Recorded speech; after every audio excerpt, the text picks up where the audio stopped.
اللهم صل على محمد وآل محمد. اللهم صل على محمد وآل محمد. اللهم صل على محمد وآل محمد. بسم الله الرحمن الرحيم.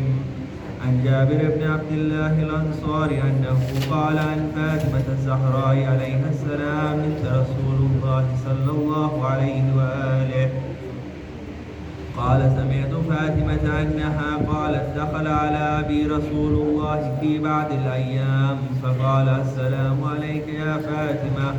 فقلت عليك السلام. قال إني أجد في بدني ضعفا. فقلت له أويدك بالله يا أبتا من الضعف. فقال يا فاطمة ائتيني بالكساء اليماني فغطيني به. فأتيته بالكساء اليماني فغطيته به وسرت أنظر إليه وإذا وجهه يتلالأ كأنه البدر في ليلة تمامه وكماله.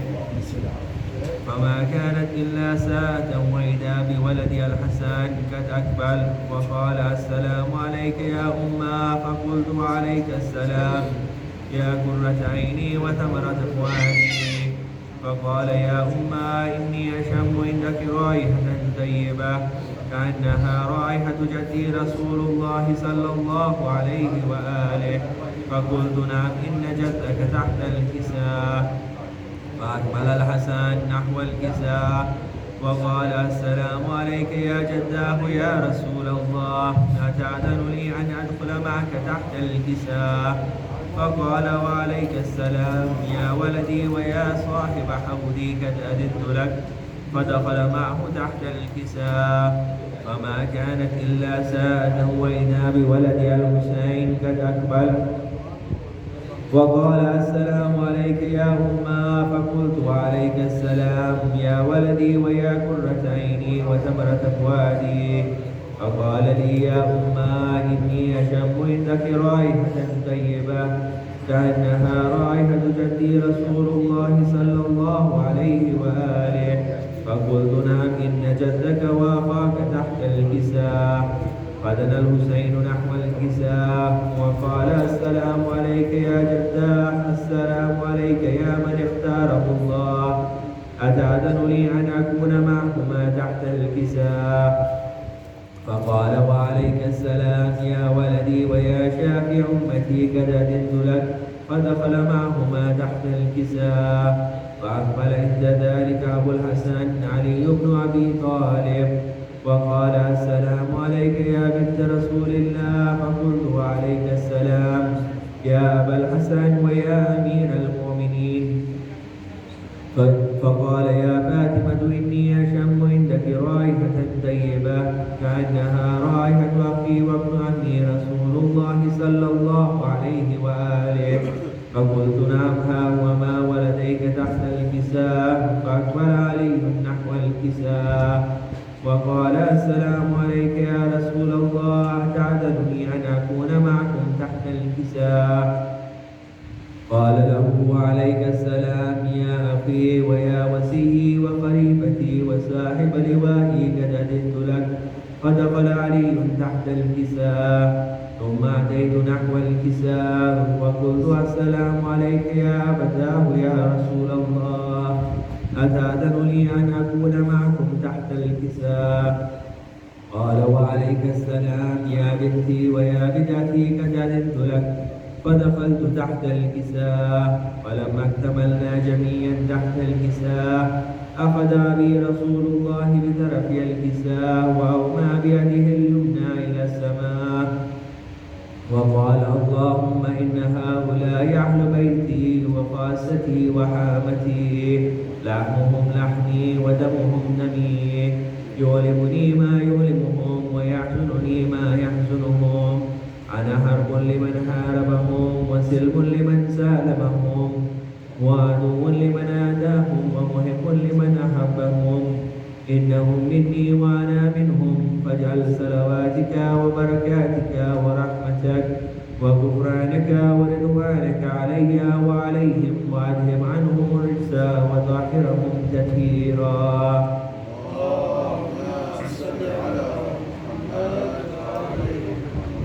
فقال الله عز وجل يا ملائكتي ويا سكان السماوات إني ما خلقت السماء مبنيا ولا أرضا مدهيا ولا قمرا منيرا ولا شمسا مضيا ولا فلكا يدور ولا بحرا يجري ولا فلكا يسري إلا في محبة هؤلاء الخمسة الذين هم تحت الكساء. فقال الأمين جبرائيل يا ربي ومن تحت الكساء؟ فقال عز وجل هم أهل بيت النبوة ومعدن الرسالة هم فاطمة وأبوها وبعلها وبنوها.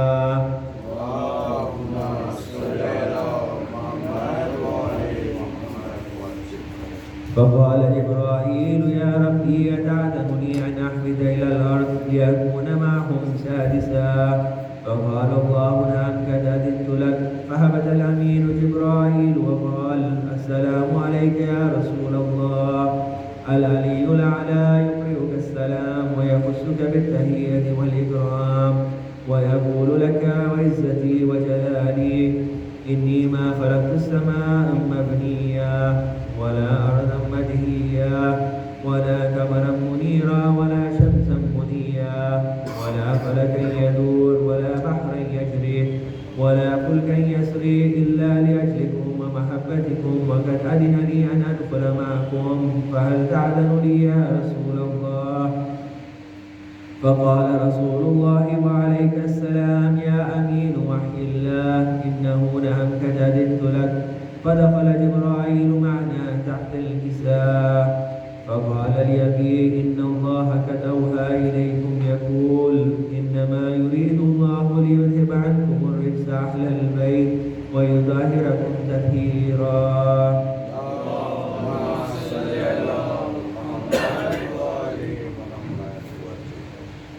فقال علي لأبي يا رسول الله أخبرني ما لجلوسنا هذا تحت الكساء من الفضل عند الله. فقال النبي صلى الله عليه وآله والذي بعثني بالحق نبيا واصطفاني بالرسالة نجيا ما دخل خبرنا هذا في محفل من محافل أهل الأرض وفيه جمع من شيعتنا ومهمينا إلا ونزلت عليهم الرحمة وهبت بهم الملائكة واستغفرت لهم إلى أن يتفرقوا. فقال علي إذا والله فزنا وفاز شيعتنا ورب الكعبة. فقال النبي صلى الله عليه وآله ثانية يا علي والذي بعثني بالحق نبيا واصطفاني بالرسالة نجيا ما ذكر خبرنا هذا في محفل من محافل أهل الأرض وفيه جمع من شيعتنا ومحبينا وفيهم محموم إلا وفرج الله همّا ولا مغموم إلا وكشف الله غمّا ولا طالب حاجة إلا وقضى الله حاجتا. فقال علي إذا والله فزنا وسعدنا وكذلك شيعتنا فازوا وسعدوا في الدنيا والآخرة ورب الكعبة.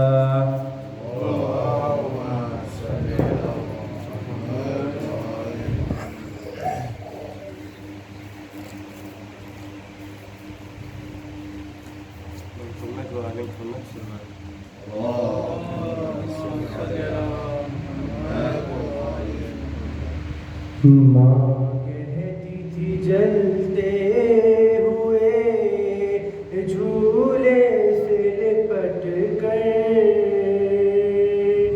ہے علی اصغر ہے علی اصغر. ماں کہتی تھی جلتے ہوئے جھولے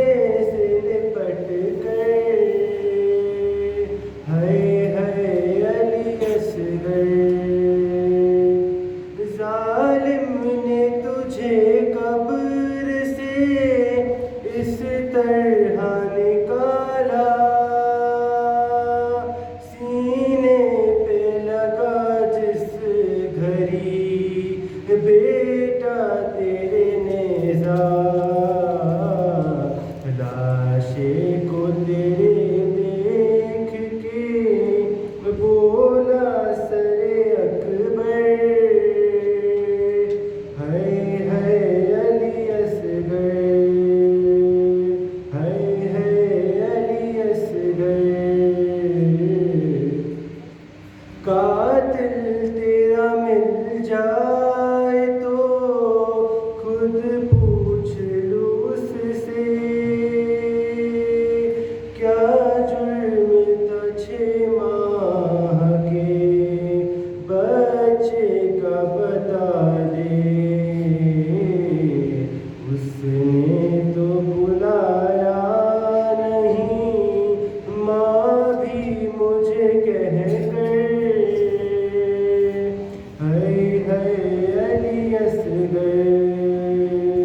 اس تیر سے ناکے کو گراتے ہیں زمیں پر، وہ تیر لگا ننھے سے حلقوم پہ آ کر، تم خون اگلتے رہے بابا سے لپٹ کر، ہائے ہائے علی اصغر،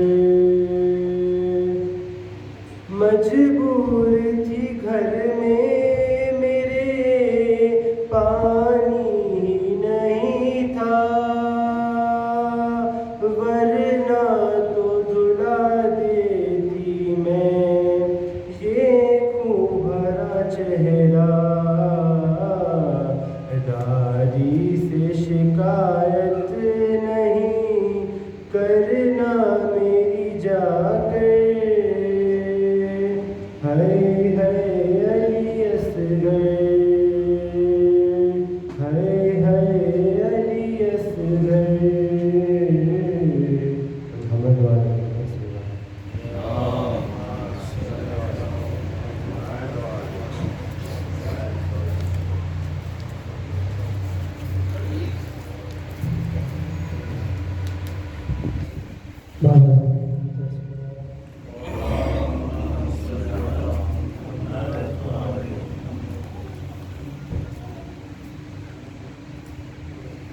دیکھا جب باپ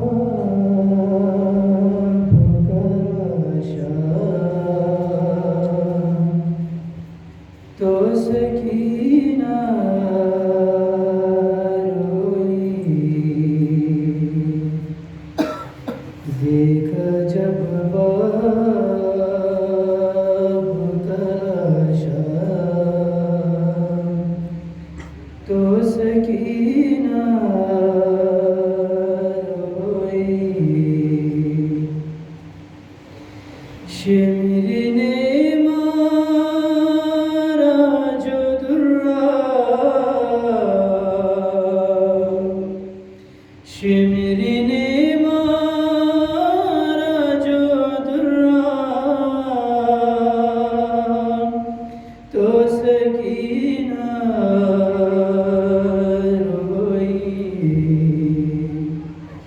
دیکھا جب باپ کا لاشا تو سکینہ روئی، نہ ملا پانی اسے آگ بجھانے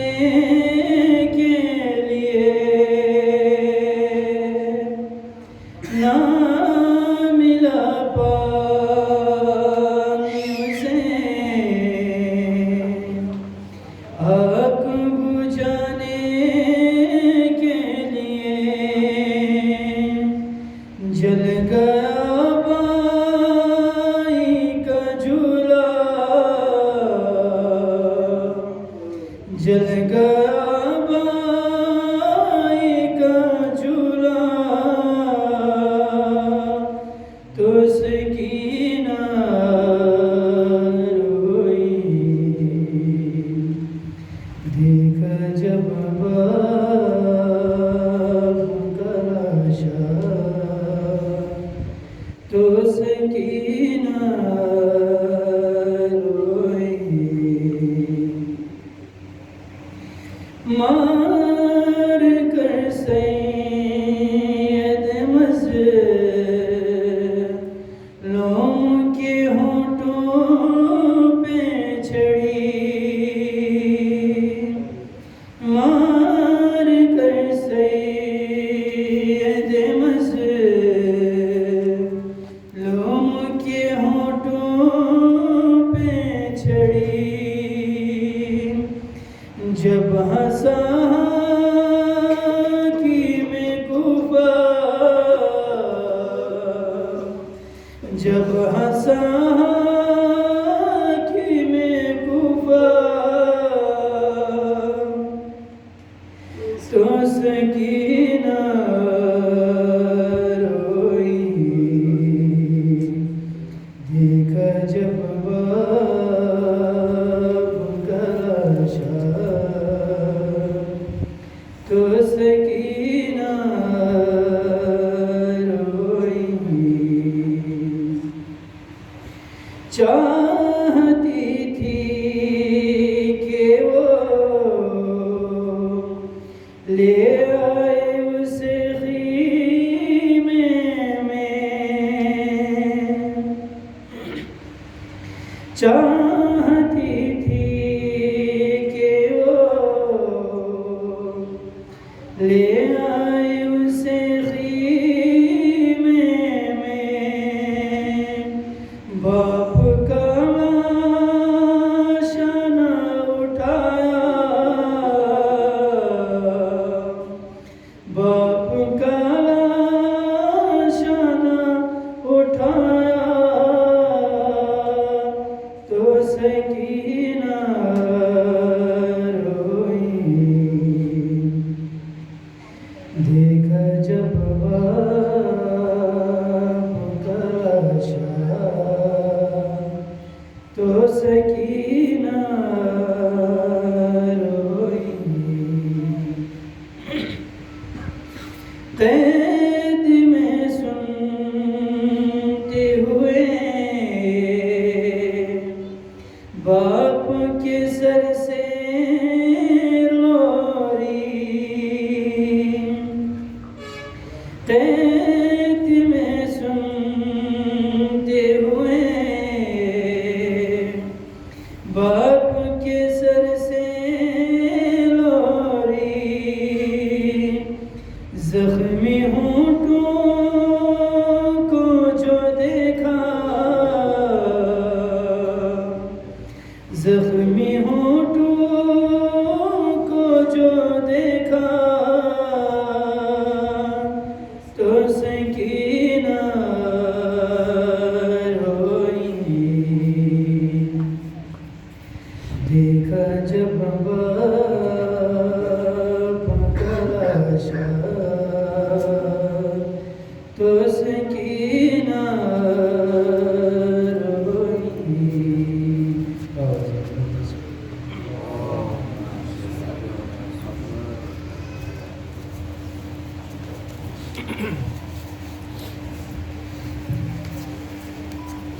آواز بلند سلوات اللهم صل على محمد وآل محمد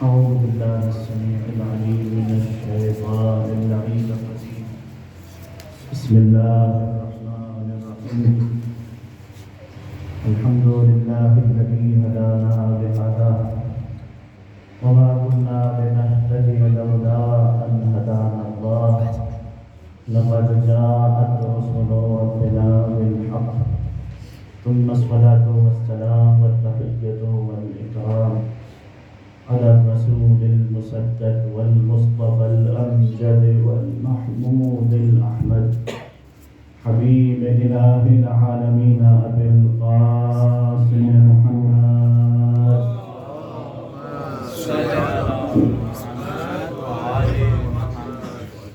وعلى أهل بيته الطيبين الطاهرين المعصومين المظلومين لا سيما على بقية الله في الأرضين وحجته على العالمين روحي وأرواح العالمين لتراب مقدمه الفداء ولعنة الدائمة الباقية على أعدائهم أجمعين من يوم ظلمهم وعداوتهم إلى قيام يوم الدين أما بعد فقد قال الله تبارك وتعالى في محكم كتابه الحكيم والفرقان المجيد وقوله الحق بسم الله الرحمن الرحيم وجعلنا منهم أئمة يهدون بأمرنا لما صبروا وكانوا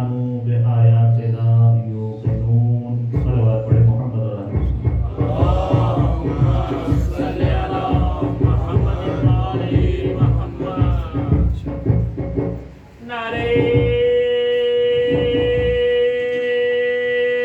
حیدری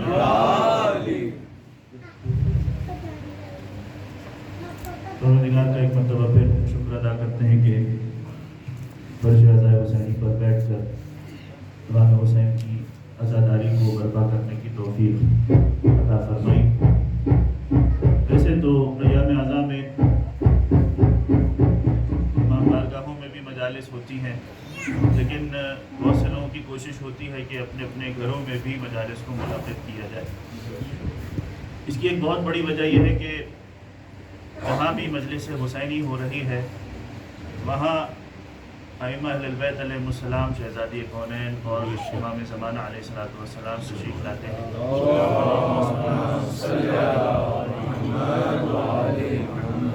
ملائکہ کی آمد کا سلسلہ رہتا ہے، اور ظاہر ہے کہ جس گھر میں ملائکہ کی آمد ہو، حجت خدا کے قدم پڑ جائے، وہ گھر بابرکت ہو جاتا ہے۔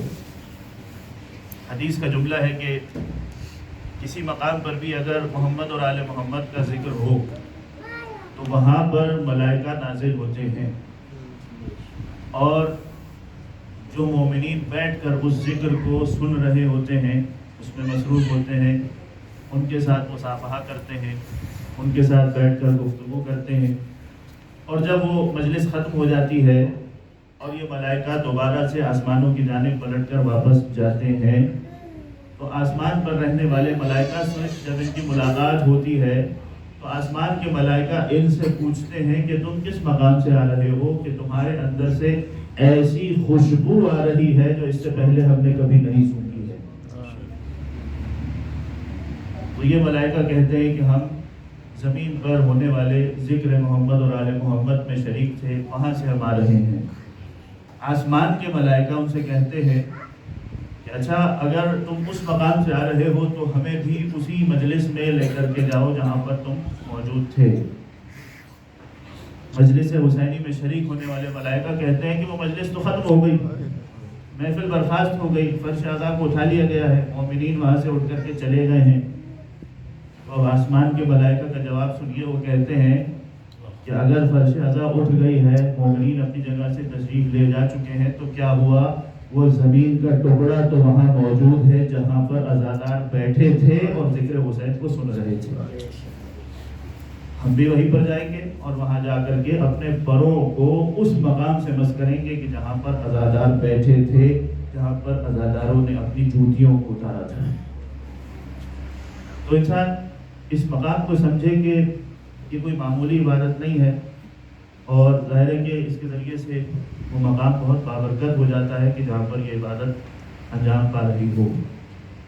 میں نے آپ کے سامنے مجلس کے سرنامہ کلام میں سورہ مبارکہ سجدہ کی آیت نمبر 24 کی تلاوت کی ہے۔ پروردگار ارشاد فرماتا ہے وَجَعَلْنَا مِنْهُمْ أَئِمَّةً يَهْدُونَ بِأَمْرِنَا لَمَّا صَبَرُوا، کہ ہم نے انہی لوگوں میں سے کچھ لوگوں کو امام بنایا، اور ان کا کام کیا ہے؟ ان کی پہلی صفت یہ ہے کہ یہدون بامرنا، وہ ہمارے امر سے ہدایت کرتے ہیں، اور ان کو امام بنانے کی ایک وجہ، ایک سبب یہ ہے کہ لما صبروا، وہ ہمیشہ صبر کرتے رہے۔ انہیں جو وظیفہ، جو ذمہ داری دی گئی تھی کہ انہیں ہدایت کرنا ہے، پروردگار کے پیغام کو انسانوں تک پہنچانا ہے، اس ذمہ داری کو ادا کرنے میں کئی مرتبہ انہیں تکلیف کا، زحمت کا، مشکلات کا سامنا کرنا پڑا۔ آپ جانتے ہیں پوری تاریخ انبیاء میں، ائمہ میں کئی مرتبہ کسی نے پتھر مارے ہیں، کسی نے کانٹے بچھا دیے ہیں، کوئی سر کے اوپر گندگی اور نجاست پھینک کر کے چلا جاتا تھا، کوئی مذاق اڑاتا تھا، کوئی توہین کرتا تھا، کسی کو مجنون کہا گیا، کسی کو ساحر کہا گیا۔ یہ سارے وہ مشکلات تھی، پریشانیاں تھیں جو ائمہ نے اور انبیاء نے خدا کی راہ میں اٹھائیں۔ تو پروردگار کہتا ہے کہ انہوں نے چونکہ استقامت دکھائی، یہ راہ خدا سے ہٹے نہیں، انہوں نے اپنے وظیفے کو ترک نہیں کیا، یہ اپنی ذمہ داری کو ادا کرنے میں جو بھی مشکل پیش آتی تھی صبر سے کام لیتے تھے۔ اور دوسری ذمہ داری جو ان ائمہ کی قرار پائی وہ کیا ہے؟ وَكَانُوا بِآيَاتِنَا يُوقِنُونَ، یہ ان لوگوں میں سے تھے جو ہمیشہ ہماری آیات پر، ہماری نشانیوں پر یقین رکھنے والے تھے۔ تو دو اہم ترین ذمہ داریاں ان ائمہ کی اس آیت میں بیان ہوئی، یہدون بامرنا، یہ ائمہ وہ ہیں کہ جو ہمارے امر سے، ہمارے اذن سے، ہمارے کہے ہوئے احکام اور بتائی ہوئی تعلیمات کے مطابق لوگوں کی ہدایت کرتے ہیں۔ وَكَانُوا بِآيَاتِنَا يُوقِنُونَ، اور یہ ہمیشہ ہماری نشانیوں پر یقین رکھنے والے تھے۔ اگر ان دو ذمہ داریوں کو دیکھیں تو اس میں جو لفظ استعمال ہوا ہے عربی کے اعتبار سے، عربک گرامر کے اعتبار سے، وہ کنٹینیوس ٹینس کا ہے۔ دونوں لفظ کنٹینیوس ٹینس کے ہیں، فعل مضارع اس کو عربی زبان میں کہتے ہیں، یہدون بامرنا، یہدون، اور دوسرا لفظ استعمال ہوا یوقنون، دونوں ایک جیسے ملتے جلتے الفاظ ہیں۔ اس کا مطلب یہ ہے کہ ایک کام جو ابھی ہو رہا ہے اور آئندہ بھی ہوتا رہے گا۔ تو ائمہ کا کام کیا ہے؟ یہدون بامرنا، یعنی ہدایت کر رہے ہیں، اور جب تک ان کی سانسوں میں سانس باقی ہے یہ اپنی زندگی کے آخری دم تک اس وظیفہ شرعی اور ذمہ داری کو ادا کرتے رہیں گے کہ امر پروردگار سے ہدایت کریں۔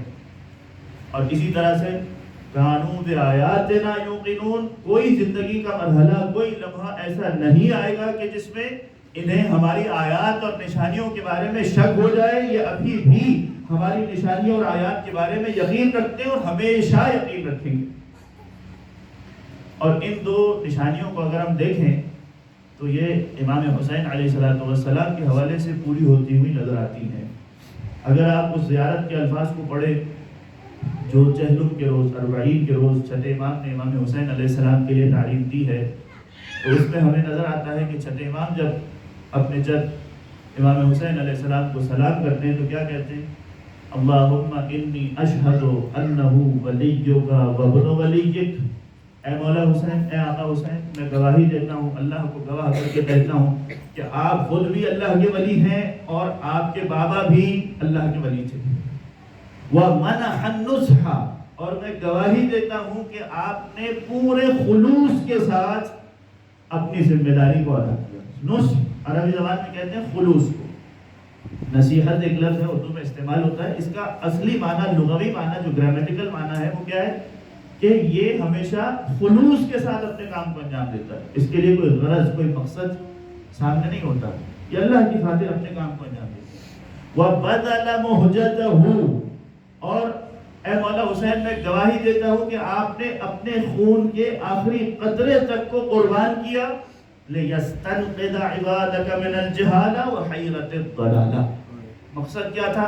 تاکہ آپ لوگوں کو جہالت اور گمراہی کے اندھیرے سے باہر نکالیں۔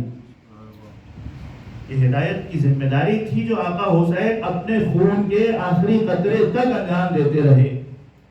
یہ چھٹے امام کی گواہی ہے امام حسین کے لیے۔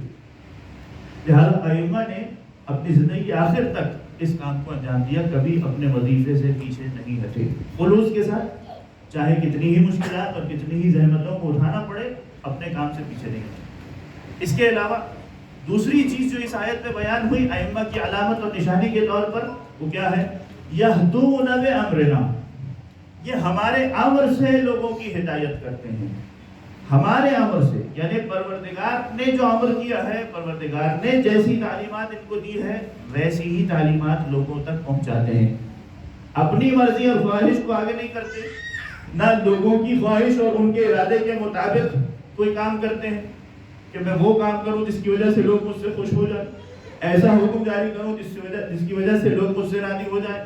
لوگوں کی، انسانوں کی مصلحت کو نہیں دیکھتے، نہ اپنی خواہش اور اپنی مرضی کو مقدم کرتے ہیں، بلکہ یہ دیکھتے ہیں کہ امر الہی کیا ہے، امر الہی کے مطابق لوگوں کی ہدایت کرتے ہیں۔ چنانچہ چھٹے امام، امام جعفر صادق علیہ السلام، ایک حدیث ہمارے سامنے آتی ہے، شیخ کلیگی نے الکافی میں اس روایت کو لکھا ہے کہ امام فرماتے ہیں ان الائمۃ فی کتاب اللہ عز وجل امامان، پروردگار نے اپنی کتاب قرآن مجید میں جن ائمہ کا تذکرہ کیا ہے وہ دو قسم کے امام ہیں، ان میں سے ایک امام ہے امام عدل، ایک وہ امام ہے کہ جو عادل امام ہے۔ عادل امام کا مطلب کیا ہے؟ یہ وہ امام ہے کہ جسے پروردگار نے اپنی جانب سے امام بنایا ہے، اس عہدے اور منصب پر فائز کیا ہے، اور اس کی ذمہ داری کیا ہے؟ اس کی ذمہ داری یہ ہے کہ وہ اللہ کے امر سے لوگوں کی ہدایت کرے۔ پھر اس کے استدلال کے طور پر قرآن کی آیت کو امام نے پیش کیا، سورہ قصص کی آیت۔ امام نے فرمایا وَجَعَلْنَاهُمْ أَئِمَّةً يَهْدُونَ بِأَمْرِنَا، یہ ہے امام عادل، جسے خدا نے امام بنایا اور وہ اللہ کے امر سے ہدایت کرتا۔ دوسرا کون امام ہے جس کا ذکر قرآن میں آیا؟ چھٹے امام نے فرمایا امام جور، یعنی ایسا امام جو ظالم ہے۔ ظالم امام کا مطلب کیا؟ جسے اللہ نے امام نہیں بنایا، جسے اللہ نے اس منصب اور عہدے پر فائز نہیں کیا ہے، اس نے کسی اور کے حق کو غصب کیا ہے اور جان بوجھ کر زبردستی اس عہدے پر قبضہ کیا ہے، اور اس کا کام یہ ہے کہ وہ اپنی خواہش کو اللہ کی مرضی اور ارادے پر مقدم کرتا ہے، وہ اللہ کی مرضی کے مطابق فیصلے نہیں کرتا۔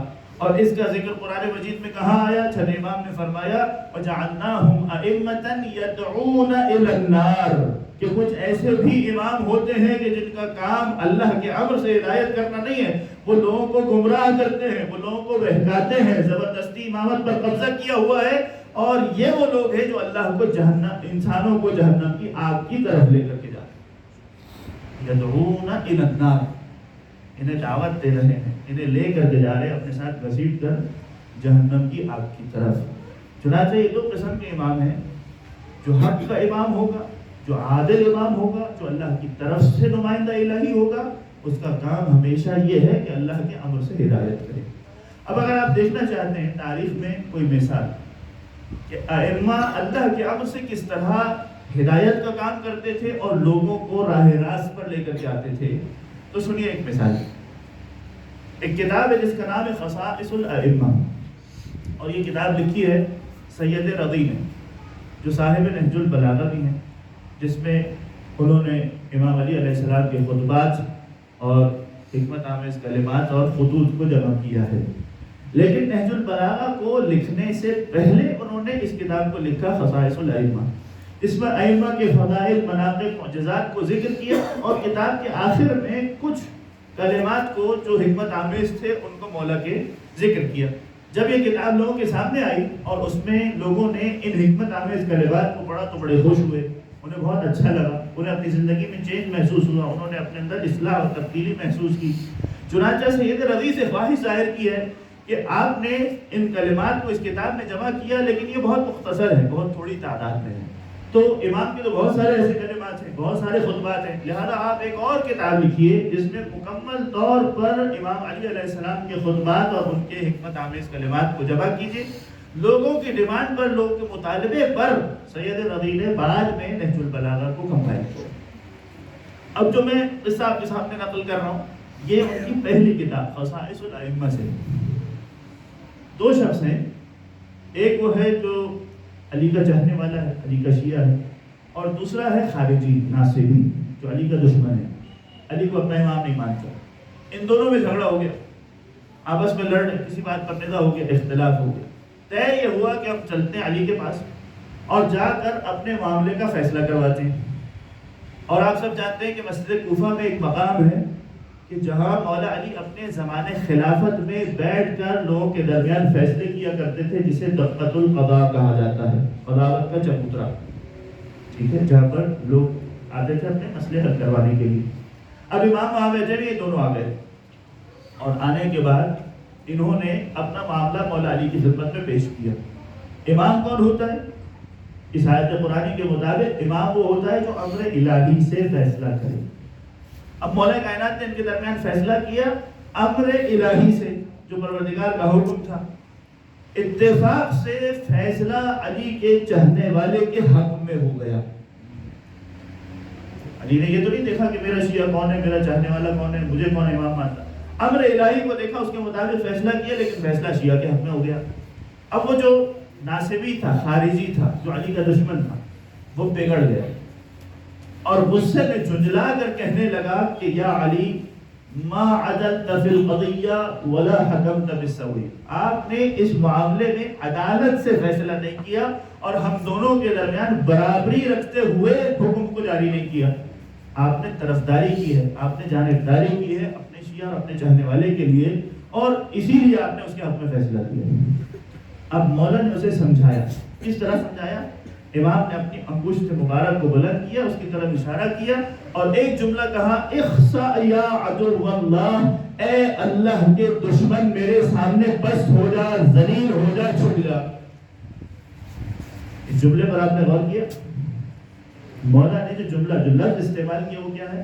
اے اللہ کے دشمن میرے سامنے جھک جا۔ یہ نہیں کہا علی کے دشمن میرے سامنے جھک جا، بس علی اسے سمجھانا چاہتے تھے کہ میں نمائندہ الہی ہوں، میں پروردگار کی طرف سے مقرر کردہ امام عادل ہوں، اگر کوئی فیصلہ کرتا ہوں تو اللہ کے امر سے کرتا ہوں، اگر تو میرے کسی فیصلے پر اعتراض کر رہا ہے تو در حقیقت علی کے فیصلے پر اعتراض نہیں کر رہا، امر الہی پر اعتراض کر رہا ہے۔ تو میرا دشمن نہیں ہے، تو اللہ کا دشمن ہے۔ لہذا اسے کہا، اے اللہ کے دشمن میرے سامنے جھک جا، ذلیل ہو جا، پست ہو جا۔ کتاب سے نقل کر رہا ہوں، جو وہاں بیٹھے ہوئے لوگ تھے مسجد میں، سب نے دیکھا اس جملے کا اثر کیا ہوا کہ جیسے ہی علی نے کہا اے اللہ کے دشمن جھک جا، وہ جو انسان تھا وہ نجس جانور میں تبدیل ہو گیا، اس کے کپڑے ہوا میں اڑتے ہوئے اوپر چلے گئے، اور اب وہ شخص امام کے قدموں میں لوٹنے لگا، پچھتاوا ہوا، آنکھوں سے آنسو جاری ہو گئے۔ امام کو اس کی اس حالت پر رحم آ گیا۔ امام نے پھر آسمان کی جانب اپنے چہرے کو بلند کیا، کچھ کلمات کو ادا کیا، وہ جانور میں جو تبدیل شدہ ہو گیا تھا وہ دوبارہ انسان میں بدل گیا، اور لڑکھڑاتے ہوئے قدموں کے ساتھ مسجد سے باہر چلا گیا۔ اب یہ وہ تصرف ہے، یہ وہ اختیار ہے جو مولا نے، جو امام ہے خدا کی جانب سے، لوگوں کے سامنے ظاہر کیا۔ اب جیسے آپ بیٹھے ہوئے ہیں، اسی طرح اس وقت بھی مسجد میں بہت سارے لوگ بیٹھے ہوئے تھے، اور اچانک اگر اس قسم کا کوئی حادثہ رونما ہو جائے کہ ایک انسان جانور میں بدل جائے اور پھر وہ جانور انسان میں بدل جائے، لوگوں کو کس قدر حیرت ہوگی۔ سارے لوگ مبہوت نگاہوں سے مولا علی کو دیکھ رہے ہیں اور تعجب آمیز انداز میں ایک دوسرے سے گفتگو کر رہے ہیں۔ مولا نے کہا، تم لوگوں کو کیا ہو گیا ہے؟ آخر تم اس انداز سے مجھے کیوں دیکھ رہے ہو؟ کہا، مولا آپ نے کام ہی ایسا کیا۔ کہا، میں نے ایسا کیا کیا؟ کہا، آپ نے وہ کام کیا جو کوئی نہیں کر سکتا، ایک انسان کو نجس جانور میں بدل دیا۔ اب علی کا جواب سنیے۔ مولا نے قرآن کی کچھ آیات کے ذریعے سے استدلال کیا اور کہا کہ کیا تم نے قرآن مجید میں سلیمان نبی کے جانشین حضرت آصف ابن برخیہ کے بارے میں جو آیات ہے اس کو نہیں پڑھا؟ کہا کہ جب قرآن مجید تذکرہ کرتا ہے کہ سلیمان نے اپنے دربار میں بیٹھے ہوئے لوگوں کو مخاطب کر کے کہا تھا کہ تم میں سے کون ہے جو ملکہ سبا کے تخت بلقیس کو اس کے آنے سے پہلے میرے دربار میں حاضر کر دے؟ تو سب سے پہلے تو ایک جن کھڑا ہو گیا، وقال عفریت من الجن، ایک جن کھڑا ہو گیا اور اس نے کہا کہ انا آتیک بہ قبل ان یقوم من مقامک، اے سلیمان میں آپ کے سامنے اس تخت بلقیس کو حاضر کر دوں گا اس سے پہلے کہ آپ اپنی جگہ سے کھڑے ہوں گے۔ ایک اور شخص بھی وہاں موجود تھا جس کے بارے میں قرآن نے کیا کہا، وقال الذی عنده علم من الکتاب، اور وہ شخص جس کے پاس کتاب کا کچھ علم تھا، اس لفظ کو ذہن میں رکھیے، وہ شخص، قرآن نے کیا تعارف کروایا، جس کے پاس کتاب کا کچھ علم تھا، اس نے کیا کہا، انا آتیک بہ قبل ان یرتد الیک طرفک، اے سلیمان اس سے پہلے کہ آپ اپنی پلکوں کو جھپکائیں میں آپ کے سامنے تخت بلقیس کو حاضر کر دوں گا۔ اور اس نے اذن پروردگار سے اپنے تصرف اور اختیار کو استعمال کرتے ہوئے پلک جھپکنے سے پہلے تخت بلقیس کو سلیمان کے سامنے حاضر کر دیا، اور اس کے بعد کہا ھذا من فضل ربی، اس میں میرا کوئی کمال نہیں ہے، یہ تو اللہ کا فضل ہے کہ جس کے ذریعے سے میں نے اس تخت بلقیس کو حاضر کیا۔ ان آیات کو پڑھنے کے بعد مولا نے مجمع کو مخاطب کر کے کہا، اب مجھے یہ بتاؤ کہ تمہارے خیال میں خدا کے نزدیک سلیمان نبی کا مقام زیادہ بلند ہے یا تمہارے رسول آخری پیغمبر حضرت محمد مصطفیٰ صلی اللہ علیہ وآلہ وسلم کا مقام بلند ہے؟ اللہم صلی علی محمد وآلہ محمد۔ سب نے پکار کر کہا، اس میں کیا شک ہے کہ وہ خاتم الانبیاء ہیں، وہ تمام انبیاء کے سردار ہیں، رسول کا مقام تمام انبیاء سے بلند ہے۔ پھر علی نے سوال کیا کہ اچھا یہ بتاؤ کہ سلیمان نبی کے وزیر اور جانشین کا مقام زیادہ بلند ہوگا یا تمہارے آخری نبی کے وزیر اور جانشین کا مقام زیادہ بلند ہے؟ کہا جو آخری نبی کا مقام بلند ہے تو ان کے وسیع کا بھی مقام تمام اوصیاء سے بلند ہوگا، وہ خاتم الاوصیاء ہے۔ کہا پھر تم نے نہیں سنا قرآن نے سلیمان کے وسیع کے بارے میں کیا کہا؟ وہ ایسا تھا کہ جس کے پاس کتاب خدا کا ایک حرف تھا، کچھ علم تھا، یعنی پروردگار کے 73 اسماء اعظم میں سے ایک اسم اعظم کا علم تھا آصف ابن برخیہ کو، تو پروردگار نے اسے یہ تصرف عطا کیا کہ پلک جھپکتے میں اس نے تخت بلقیس کو سلیمان کے سامنے حاضر کر دیا۔ تو پروردگار نے جسے ایک اسم اعظم کی طاقت عطا کی ہے اسے تو اتنا اختیار دیا ہے، اور اب سنو کہ میں جو آخری نبی کا وسیع ہوں اسے پروردگار نے کتنا اختیار دیا ہے۔ میرے پاس کل کتاب کا علم ہے، یعنی 73 اسماء اعظم میں سے 72 اسم اعظم پروردگار نے ہمیں عطا کیے ہیں، صرف ایک اسم اعظم وہ ہے جو پروردگار نے اپنے ساتھ خاص رکھا ہے تاکہ خالق اور مخلوق کا فرق باقی رہے۔ لہذا جسے پروردگار نے ایک اسم اعظم دیا تھا اس کے پاس یہ طاقت ہے، جس کے پاس 72 اسم اعظم کا علم ہو، کیا وہ پلک جھپکتے میں انسان کو نجس جانور میں نہیں بدل سکتا؟ تمہیں تعجب کیوں ہو رہا ہے؟ تمہیں کس بات پر حیرت ہو رہی ہے؟ آخری نبی کے وسیع کے پاس کیا تصرف، کیا اختیار، کیا اذن ہے جو پروردگار نے عطا کیا۔ سمجھنے کی کوشش کرو۔ پروردگار کے اس تصرف کو علی نے لوگوں کے سامنے ظاہر کیا۔ اچھا اب یہاں واقعہ مکمل نہیں ہوا، جس کام کے لیے، جس بات کے لیے واقعہ پیش کیا وہ بھی آ رہی۔ بات کہاں سے شروع ہوئی تھی کہ ائمہ وہ ہوتے ہیں جو امر الہی سے لوگوں کی ہدایت کرتے ہیں۔ اب جب مولا نے اپنے اختیار کو ظاہر کر دیا، اپنی طاقت کو بیان کر دیا، ایک شخص بھرے مجموعے سے کھڑا ہو گیا اور اس نے کہا کہ یا علی، اگر آپ کے پاس اتنا اختیار ہے، اتنا تصرف ہے، تو پھر آپ یہ لوگوں کو کیوں حکم دے رہے ہیں ایک لشکر جمع کیا جائے اور ہم حاکم شام سے جنگ لڑنے کے لیے شام کے علاقے میں جائیں گے؟ آپ لوگوں کو اتنی زحمت میں، اتنی پریشانی میں کیوں ڈال رہے ہیں؟ آپ کے پاس خدا کا عطا کردہ اتنا تصرف اور اختیار ہے، اتنی طاقت ہے، آپ یہیں بیٹھے بیٹھے پروردگار سے دعا کریں کہ وہ آپ کے دشمن کو ہلاک کر دے۔ سوال تو لاجیکل ہے، ویلڈ ہے۔ آپ ایک انسان کو نجس جانور میں بدل سکتے ہیں تو کیا بیٹھے بیٹھے دعا کر کے اپنے دشمن کو ہلاک نہیں کر سکتے؟ کیا ضرورت پڑی آپ کو اتنے سارے مسلمانوں کو، اپنے چاہنے والوں کو لشکر جمع کر کے لے کے جائیں شام کے علاقے میں اور تلوار اور نیزوں سے جنگ کروائیں؟ دعا کریں آپ، دشمن ہلاک ہو جائے۔ اب سنیے کہ جس کی خاطر میں نے یہ پورا واقعہ آپ کے سامنے پیش کیا۔ امام نے سورہ انبیاء کی کچھ آیات کی تلاوت کی، فرمایا بل عباد مکرمون، ہم اللہ کے مکرم بندے ہیں، خدا کے نزدیک ہمارا مقام بہت بلند ہے۔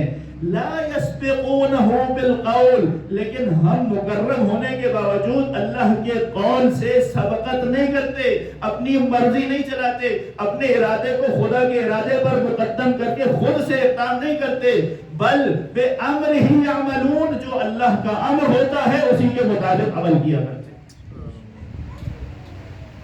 اور اس کے بعد امام نے پھر ایک چھوٹی سی جھلک ظاہر کی۔ روایت کا آخری جملہ ہے کہ وہیں بیٹھے بیٹھے مسجد کوفہ میں مولا نے اپنے ہاتھ کو آگے بلند کیا، اپنی مٹھی کو ایسے بند کر کے اپنے ہاتھ کو کھینچا اور اس کے بعد ایک جملہ کہا، لو اذن لی فی ہلاکہ، اگر پروردگار متعال نے میرے دشمن کے ہلاک کر دینے کی مجھے اجازت کی ہوتی، ما تأخرت علیہ، تو میں ایک لمحے کے لیے تاخیر نہیں کرتا۔ اور پھر جب مٹھی کو بند کر کے آگے کیا تو دیکھا کہ اس ہاتھ میں ایک بالوں کا گچھا تھا جو موجود تھا۔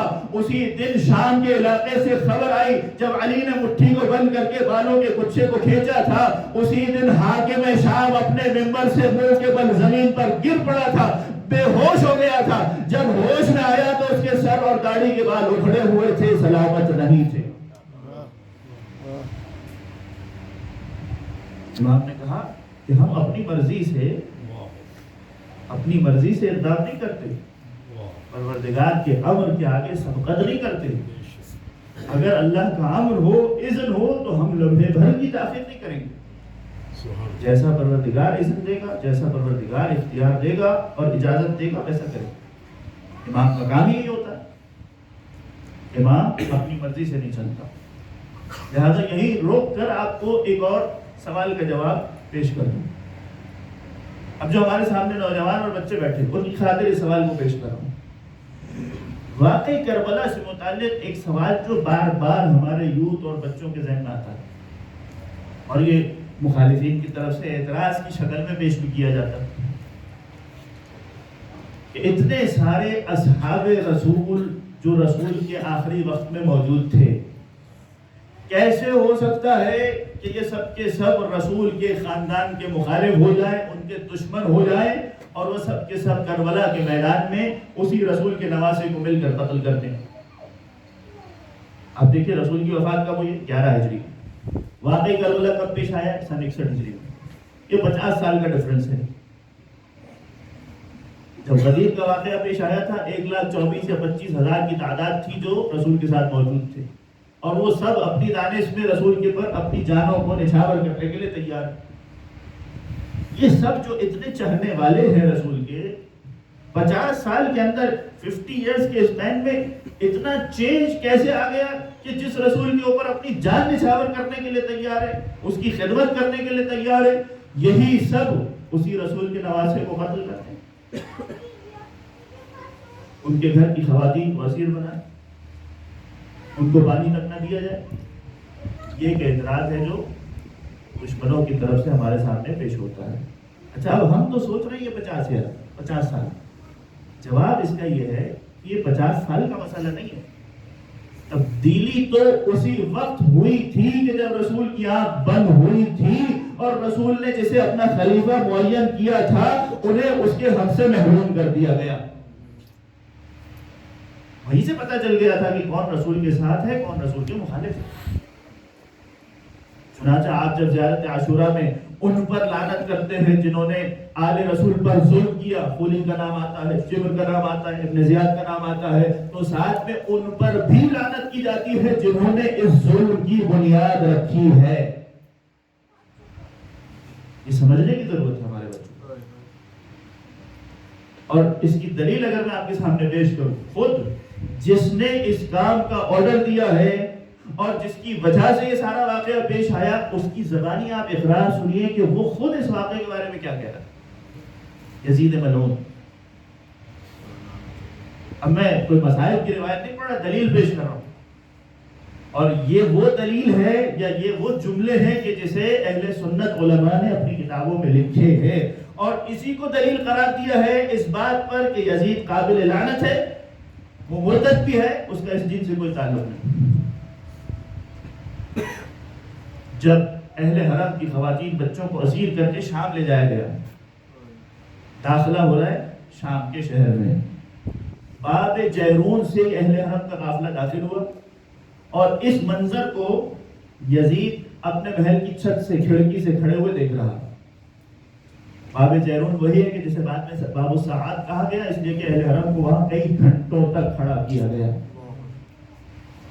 اب یہ منظر دیکھ رہا ہے یزید، اور جیسے ہی اس منظر کو دیکھا، قریب میں ایک کوا بیٹھا ہوا ہے جو اپنی زبان میں کائیں کائیں کر رہا. اس منظر کو دیکھ کر یزید نے کچھ اشعار پڑھے. اس کا مفہوم یہ تھا کہ یزید نے اس منظر کو دیکھ کر کہا نعب الخراب. شاعر نے شعر کہا کہ ایک کوے نے کائیں کائیں اپنی آواز نکالنا شروع کی. فَقُلْتُ صِحْ أَوْ لَا تَصِحْ. یزید کہتا ہے میں نے اس کوے کو مخاطب کر کے کہا اب تو چیخ اپنی آواز نکال یا نہ نکال، لَقَدْ اقْتَضَيْتُ مِنَ الرَّسُولِ دُيُونِي. میں نے تو رسول سے اپنے ایک پرانے قرضے کو چکا لیا ہے. یہ کون کہہ رہا ہے؟ یزید کہہ رہا ہے. کون سا قرضہ؟ اس قرضے کا ذکر سنیے، وہ اشعار کے جو یزید نے خود اپنے دربار میں پڑھے. اب جب اہل حرم اسیر کر کے دربار میں پیش ہوئے، امام حسین کا کٹا ہوا سر دشت میں رکھا ہوا، اس موقع پر پھر یزید ملعون نے کچھ اشعار پڑھے. لیت اشیاخی ببدر شہدوا. آج میرے وہ آبا و اجداد جو بدر میں مارے گئے وہ آج ہوتے اور اس منظر کو دیکھتے. جزع الخزرج وقع الاسل وہ دیکھتے کہ کس طرح سے اب نیزوں سے تلواروں سے اپنے دشمن پر حملہ کر رہے ہیں اور ان کے جسم کٹ رہے ہیں، ان کی چیخ و پکار کی آوازیں سنتے فَأَهَلُّوا فَاسْتَهَلُّوا فَرَحًا ثُمَّ قَالُوا يَا يَزِيدُ لَا تَشَلْ، وہ سب کے سب خوش ہو کر تالیاں بجاتے، اچھلتے کودتے اور مجھ سے کہتے اے عزیز یزید تیرے ہاتھ ہمیشہ سلامت رہے، تو نے بہت بڑا کارنامہ کیا۔ اور یزید کیا کہتا ہے؟ فَعَدَلْنَاهُ بِبَدْرٍ فَعَدَدَلْ، ہم نے تو بدر کا بدلہ ہے جو آج حسین ابن علی سے پورا کر لیا ہے۔ اب یہ اس قرضے کی بات ہو رہی۔ اچھا اب آپ سوچئے کیا بدر میں فقط علی ابن ابی طالب تھے، دوسرے اصحاب نہیں تھے؟ لیکن جس کی تلوار چمکتے ہوئے نظر آئی تھی اور جس نے دشمنان اسلام کا قلعہ قمع کیا تھا وہ فقط علی ابن ابی طالب تھے۔ کیوں اس نے بدلہ لینے کے لیے حسین ابن علی کا انتخاب کیا؟ کیوں اصحاب رسول جو بڑے بڑے تھے ان کی اولادوں سے جننے کی؟ اس لیے کہ وہ بھی جانتا ہے کہ دین کا اصل وارث کون ہے، بدلہ لینا ہے تو ان سے لینا، حسین کو قتل کرنا، زینب کو اسیر بنانا۔ اور پھر اس شعر کا آخری جملہ آپ نے سنا ہوا ہے کہ لعبت بنی ہاشم بالملک ولا وحی جاء ولا ملک نزل۔ یہ تو بنی ہاشم نے حکومت حاصل کرنے کے لیے دھوم ڈرامہ رچایا تھا، نہ کوئی وحی نازل ہوئی ہے، نہ کوئی فرشتہ آتا ہے، نہ کوئی دین ہے، نہ کوئی کتاب قرآن مجید ہے۔ اب آپ سوچئے جس کے یہ عقائد ہوں، جس کے یہ افکار ہوں، اس کا دین اسلام سے کوئی تعلق رہ جاتا ہے؟ چنانچہ انہی اشعار کو دلیل بنا کر بہت سے علماء اہل سنت نے یزید کے کفر کا فتویٰ دیا ہے۔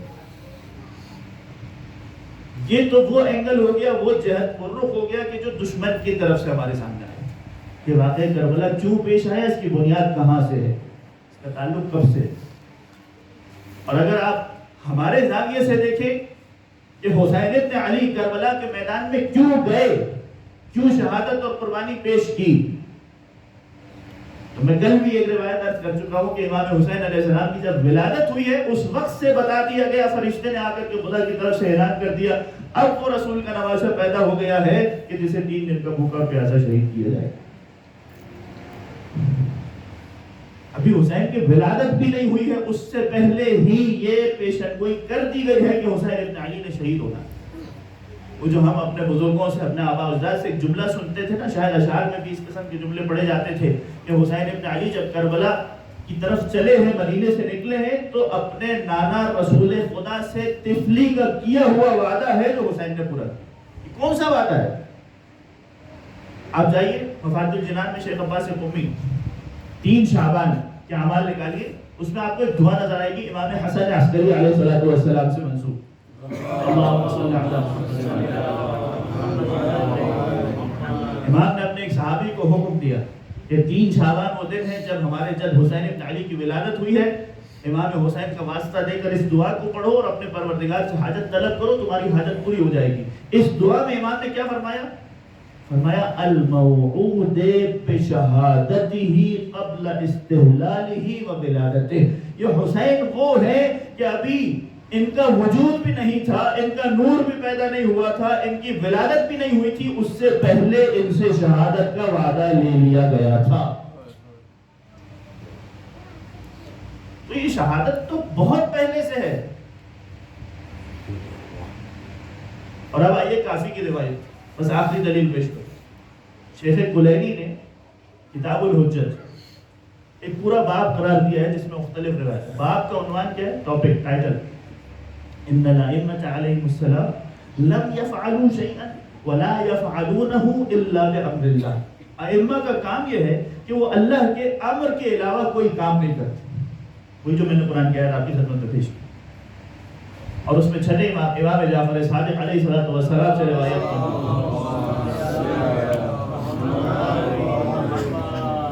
چھٹے امام فرماتے ہیں جب رسول کا آخری وقت تھا، نزلت الوصیۃ علی رسول اللہ کتابا، اللہ کے رسول پر کتاب کی شکل میں خدا کی جانب سے ایک وصیت نامہ آیا، جبرائیل لے کر آیا۔ وَكَانَ عَلَيْهَا خواتین، وہ وصیت نامہ ایسا تھا جس پر سیل، مہریں لگی ہوئی تھی۔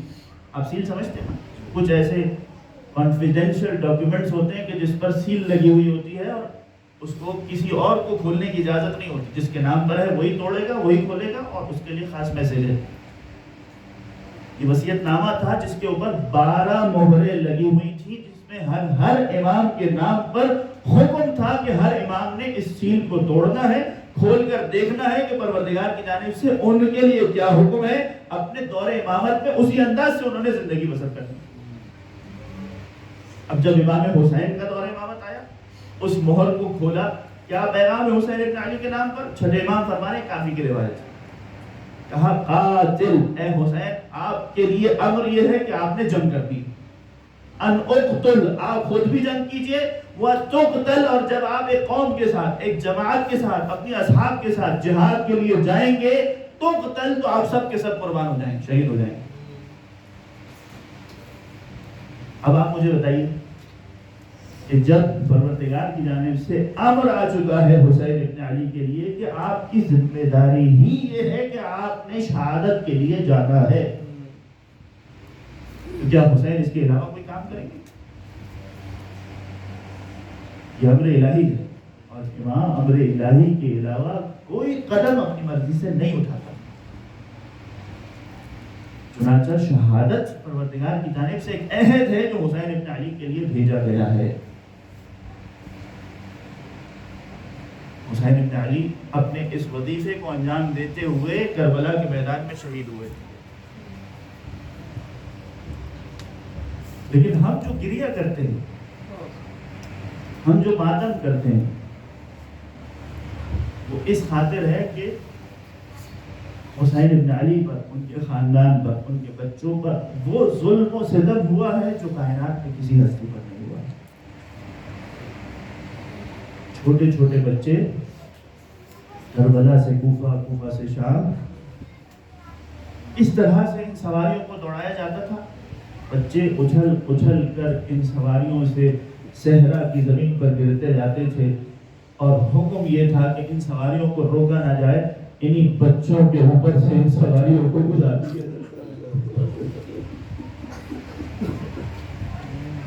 اب کربلا میں حسین کا لاشا گھوڑوں کی ٹانگوں سے پامال نہیں ہوا, یہ چھوٹے چھوٹے بچے بھی رہے کوفہ اور شام میں گھوڑوں کی ٹانگوں سے پامال ہوئے. اور وہ روایت تو آپ نے سنی ہوئی ہے. معلوم سبتین میں سید مہدی مازندرانی لکھتے کہ جس سواری پر حسین کی ننھی شہزادی سوار تھی, اس کا جو ساربان تھا بڑا شقی تھا اور ظالم تھا. جب بھی حسین کے کٹے ہوئے سر کو سکینہ دیکھ کر کے روتی ہے, گریہ کرتی ہے, سکینہ کے رونے سے اسے اذیت ہوتی ہے, بار بار تماچے مارتا ہے, سکینہ کو تازیانے مارتا ہے. سکینہ پھر بھی رکتی نہیں ہے, اپنے بابا کے سر کو دیکھ کر کے گریہ کرتی چلی جاتی ہے. روایت کا جملہ ہے, ایک وقت ایسا آ گیا کہ اس شقی انسان سے برداشت نہیں ہوا. اب جو سکینہ اپنے بابا کے سر کو دیکھ کر رو رہی ہے, چلتی ہوئی سواری سے اس شخص نے سکینہ کو اس طرح دھکا دیا کہ سکینہ منہ کے بل صحرا کی زمین پر.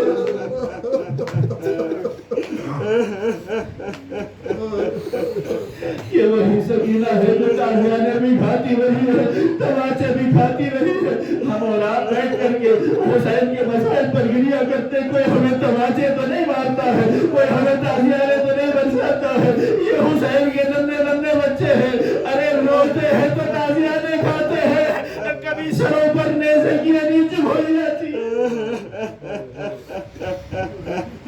بس عزیزوں, یہ ننھی سکینہ ہے جو زندان میں بھی قید خانے میں رہی ہے, جہاں اندھیرا ہی اندھیرا ہے, جہاں اپنے بابا کو یاد کرتی رہی ہے, لیکن اس کے باوجود حسین کی سکینہ کے مسائل ختم نہیں ہوئے ہیں.